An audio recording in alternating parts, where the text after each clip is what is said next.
هنعمل مع بعض هرسة الشطة. اول حاجه معايا كيلو من الفلفل الاحمر كده زي ما انتوا شايفينه. اول حاجه بعملها بجيب السكينه وافش العود الاخضر بتاع الشطه كده،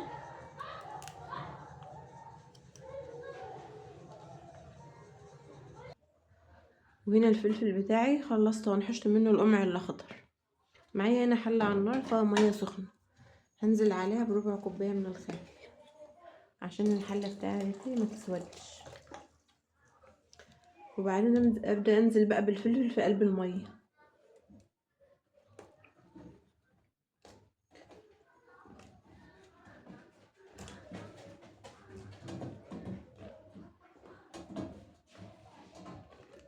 وبعد ما نزلته كده في الميه هسيبه بس 5 دقايق. وبعد ما سبت الفلفل 5 دقايق في الميه السخنه هبدا اطلعه بقى. ليه يعني سبته في الميه السخنه؟ عشان الميه السخنه دي بتحافظ على هرسة الشطه، مهما قعدت بره التلاجة مش بيجرى لها حاجه. وبعد ما الفلفل برد معايا هبدا هنسى كده اقطعه كده صغيره كده.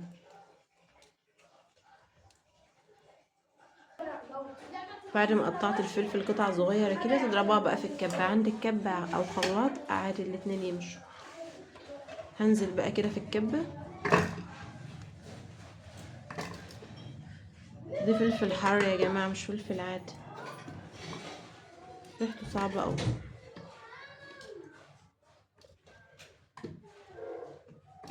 هضرب نصها واسيب نصه مره تانية. لما ضربت نص الكميه هنزل بالباقي.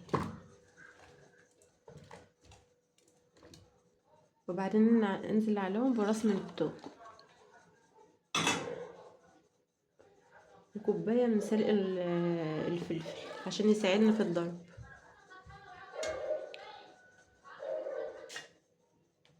ومعلقتين من الملح.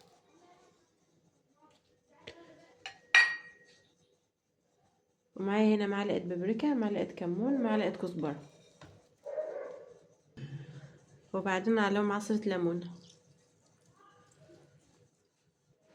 وعليهم نص كوبايه خل. وبعدين اضربهم مع بعض. وكده بتكون هرسة الشطة جاهزة معايا. تقدر تستعملها بقى في اي مخلل، في اي تتبيلة هتنفع معاكي.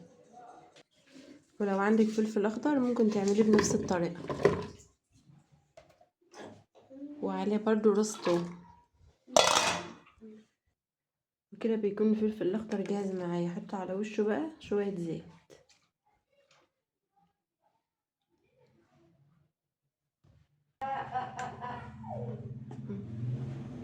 وبعدين هرسة الشطة كده جاهزة معايا. ابدأ بقى اعبيها في علب بقى واحفظها في التلاجة. عايزة تحطها في الفريزر انت وراحتك. وبعدين انزل على وشها بقى بشوية زيت.